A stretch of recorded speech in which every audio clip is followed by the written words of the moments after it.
Presiden Joko Widodo melantik Ketua Umum Relawan Projo Budi Ari Setiadi menjadi Menkominfo sehingga jatah Nasdem berkurang di kabinet. Tepat setelah pelantikan, Jokowi Paloh bertemu membahas banyak hal termasuk pemilu.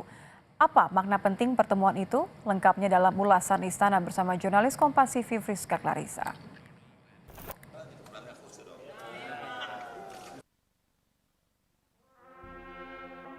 Semuanya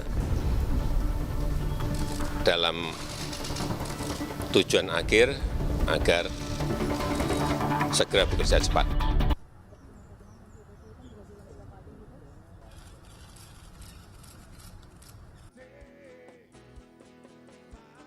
Adalah dikit-dikit. Nggak ada masalah ya? Nggak ada masalah itu. Ini kan berkurang.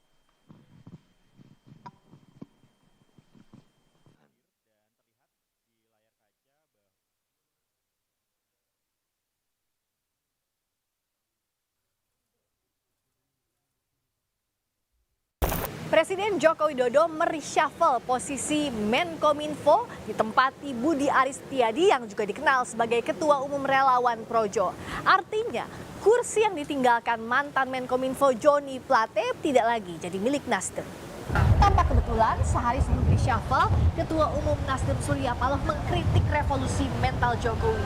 Dan sore hari setelah reshuffle dilakukan, ada pertemuan empat mata antara Jokowi dan Surya Paloh di istana. Ada apa? Lengkapnya dalam ulasan Istana bersama saya, Friska Clarissa. Kerja cepat jadi pesan Presiden pada Budi Ari Setiadi setelah dilantik menjadi Menkominfo baru menggantikan mantan Sekjen Partai Nasdem Joni G. Plate yang jadi terdakwa korupsi BTS Kominfo.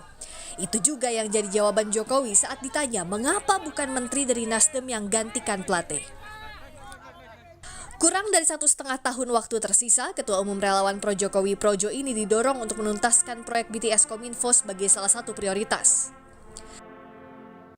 Semuanya dalam tujuan akhir agar segera bekerja cepat. Penyelesaian BTS itu harus diutamakan. Penyelesaian hukum silahkan berjalan, kita hormati proses hukum, tetapi penyelesaian BTS-nya juga harus tetap berjalan.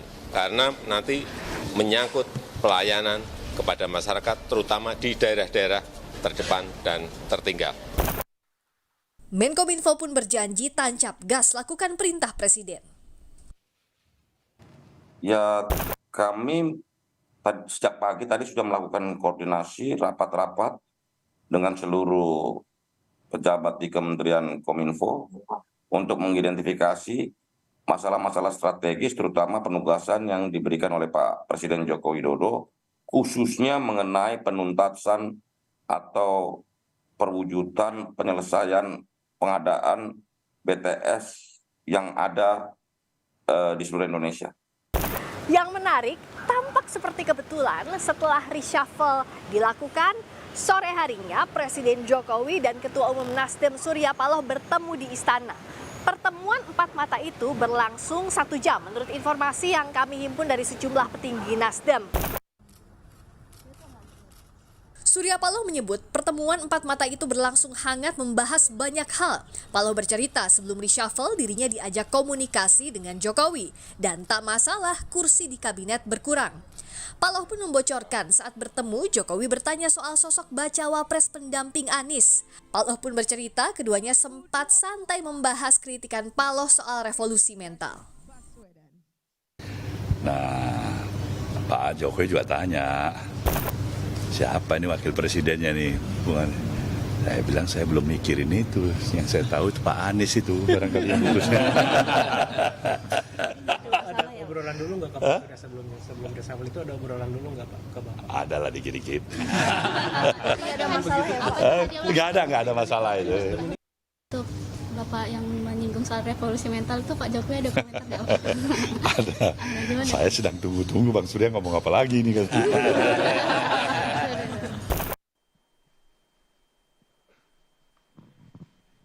Nasdem menyebut pertemuan Jokowi punya pesan mendalam, silaturahmi tetap terajut meskipun beda sikap di Pilpres nanti. Nasdem pun menjamin 2 menteri Nasdem yang tersisa di kabinet tetap bekerja maksimal di pemerintahan Jokowi. Saya kira pesan yang paling dalam adalah silaturahmi sebuah keniscayaan. Siapapun kita, apapun posisi kita di bangsa ini, kita harus bersilaturahmi satu dan yang lain. Ya, yang pertama, baik Ibu Siti maupun Pak SYL bekerja seperti biasa. Komitmen kebangsaan kita terhadap kabinet ini, tadi Pak Burhan sudah mengatakan soft landing, yang kita bicarakan dengan perubahan untuk persatuan itu adalah 2024 ke depan.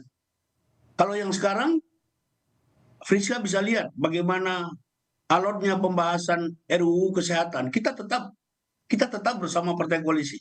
Itu baru minggu lalu kejadiannya. Jadi ini harus jeli melihat bahwa kontrak kami dengan Pak Jokowi dan Pak Maruf Amin 2024 dan kami akan selesaikan itu dengan penuh tanggung jawab.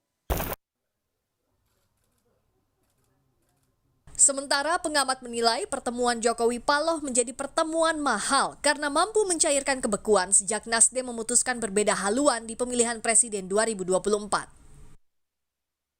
Saya sebut mahal karena dalam beberapa bulan terakhir ini ada jarak, kemudian terlihat sekali keduanya itu kayak semacam melepas kangen. Ya. Coba lihat tuh. Suasana atau wajah Bang Surya itu ketika membicarakan pertemuan kemarin itu kan berbinar-binar gitu ya.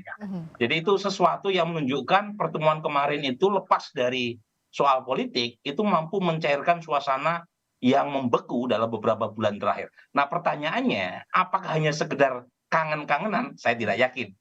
Kenapa nggak yakinnya? Apa yang lebih dari itu? Ya tentu ada ini Briska, tentu ada pembicaraan politik termasuk 2024 ya. Pertama tentu harus bagaimanapun ada menteri Nasdem yang digantikan bukan berasal dari menteri yang berlatar belakang Nasdem. Ya. Perombakan kabinet jadi hak prerogatif presiden. Tapi yang harus dijamin jangan sampai reshuffle kabinet hanya sekadar bagi-bagi porsi kursi, tapi menjamin akselerasi kinerja jelang masa pemerintahan berganti. Friska Clarissa, Anggi Mendarwan, Kompas TV, Jakarta.